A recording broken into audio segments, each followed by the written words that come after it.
игрокам атаки, в том числе, да, работать руками.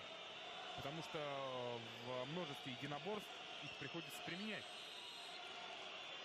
Подача от Вальбуэна. И гол! Вращается в гол.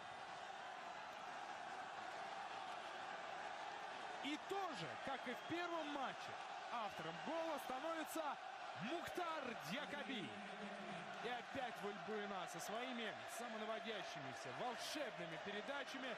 Фасио здесь не дотягивается. Он играл по Дьякаби, тоже как один из самых высоких. И вколачивает в ближний угол. В первом матче Дьякаби забил ногой, но там его проспали на дальней штанге, практически без какого-либо сопротивления. А здесь он в фантастическом прыжке. Ну или Манолас здесь был ближе.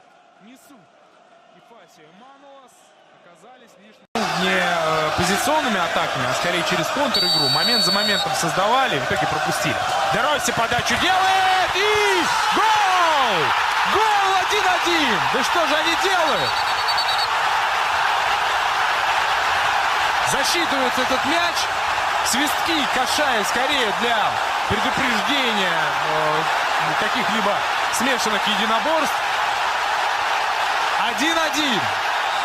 Буквально в следующей же атаке, тоже после стандарта, тоже после очень здорово выполненной подачи, на сей раз от Де Росси, Стротман пяткой забивает этот мяч. Фантастика, ведь здесь правила на Стротмане нарушали. Не вижу, кто здесь с ним персонально играл, это был Маман. Позицию он проиграл.